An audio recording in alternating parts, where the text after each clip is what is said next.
Hey, what's up, cats and kittens? And shout out to all my cerebral lights. It's me, the Cerebral Diva. It is Tuesday, April 4th, 2017. Good morning, good morning, good morning. Wake up.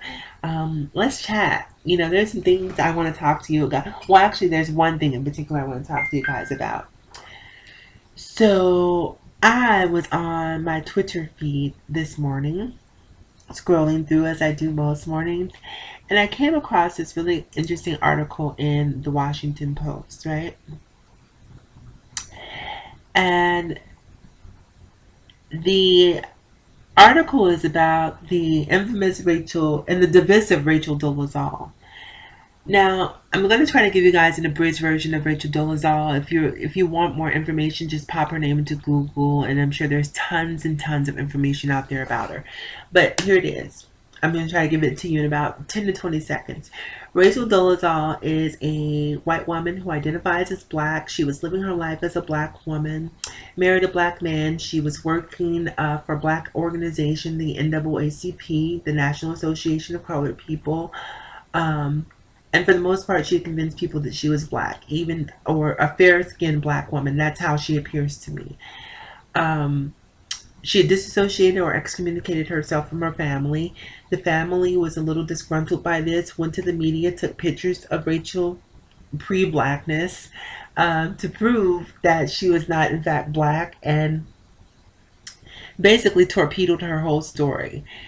And it made national headlines. Okay, so that was a few years ago, and it was a very divisive story. Lots of people were pro Rachel and lots of people were anti-racial. I'm sort of that moderate person who falls right in the middle.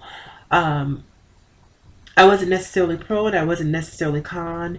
Um, I'm one of those sort of live and let live people. I mean, if that's your struggle, if that's the way you choose to live your life, frankly, it's just not my business. Be if you want to be black, if you want to take on those struggles, welcome to the club as far as I'm concerned. So I wasn't necessarily offended by her wanting to be black. It's just, at the end of the day, it's her life, it's her choice. If that's what you choose to do, then okay, fine. So it's just, I'm just a very sort of open-minded, very empathetic person. So I try not to be so rigid in my beliefs about how I believe other people should live their lives. So anyhow, after that whole thing happened, after the charade was revealed, Rachel sort of disappeared into obscurity. We didn't hear much from her. Every once in a while, there'd be a little blip on the radar. But now she's back with a new book. And in this book, she's basically comparing the struggles of being transracial to the struggles of being transgendered. Now, this is where I get off the bus. um, because to me, there's no comparison. To me, and that's what I want to say, because I don't like speaking in absolutes. And that's why I say to me. So I'm trying to quantify the statement by saying to me. Because I'm not transracial, so I can't see things from Rachel's perspective. But the transgender community experiences so much hate, so much violence. I mean, we're talking about a group of people who can't even pee in public, for Christ's sakes. Black woman, white woman, uh, Indian, Native American, Hispanic. If you're a cisgender woman, that comes with a level of privilege in our society. It comes with a level of subjugation as well. And okay, before I go here, let me say this too. One of the reasons why I can sort of empathize with Rachel's struggle to be transracial is because why would a woman consciously choose to be a part of a marginalized group? Why would you choose to immerse yourself in subjugation, prejudice, um, and all the things, given the climate of this current administration, Black Lives Matter and police brutality, just so many of the struggles that black people go through on a daily basis. Why would a person who doesn't necessarily have that struggle attach themselves to it. To me, you'd have to be crazy or suffering from some sort of disorder to want to be a part of that. And so that's what makes me a little inclined to say, maybe there is something. Because, you know, when we talk about the gay community, very often people say, well, stop being gay, you cannot be gay, pray the gay away.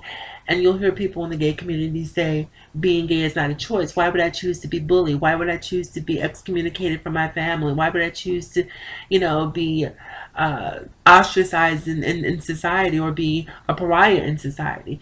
But for that reason, gay is not a choice. So the same argument can be made for Rachel being transracial, because being black comes with a lot of negatives, a lot of negatives in this society. It does, at least. So that's why it makes me a little bit more empathetic to what her particular plight may be. Now back to the point at hand. By comparing herself to transgender women, I think she's really doing a disservice to, or she's really delegitimizing the plight of transracialism. Because at any point, Rachel can revert to not being black if she chooses to. Those who are transgendered are born transgendered, and a woman cisgendered can pee wherever she chooses to. She can be married wherever she chooses to be married. There are certain privileges that comes along with just being part of being on that gender binary. When you don't fall into certain parameters, this world can be a very difficult place to exist. I don't see transracial people committing suicide. I don't see trans people being ostracized by their families. Rachel's exile from her family was one that was self-imposed. I don't see transracial people being bullied in school. I don't see transracial people having their houses marred by hateful graffiti and just all of the things that people do to people who are different in our society. I don't see those things happening to people who are transracial. And so for that reason, and even more recently, there's actually this hate bus that's going around the country, spreading a message of hate that is specifically aimed at the transgender community. So if there's a transracial bus, can someone please point it out to me, because I haven't seen it. So I think that Rachel really needs to take a wake up call and understand that whatever your plight is, focus on that. Focus on your plight, and don't necessarily try to attach or mitigate the struggles of another community to sort of legitimize your own. If in fact this is something that you feel is a real and true thing, then you stand in that truth. You fight for the progression of that particular affliction or disorder, but don't necessarily come and poke holes in the struggles that transgender people go through, because it's on a whole other level than I think Rachel can ever comprehend. So anyhow, you guys, I could probably go on with this particular subject for about another hour, but I'm not going to do that. I'm going to go ahead to the gym and get my workout on. But anyhow, I'm really curious to hear what you guys think, so be sure to leave your thoughts in your comments below. Remember to like, comment, and subscribe. Also, you can follow me across all social media platforms, that being Facebook, Twitter, Instagram, and Snapchat. And I'm Cerebral Diva on all platforms. There's no deviations, no underscores, no ampersands, no exclamation points, just Cerebral Diva. So if you Google me or you type me into the search bar, it should come up on all of those. Anyhow, you guys, as always, in closing, remember to live better, love harder, and think smarter. I'll talk to you guys again soon.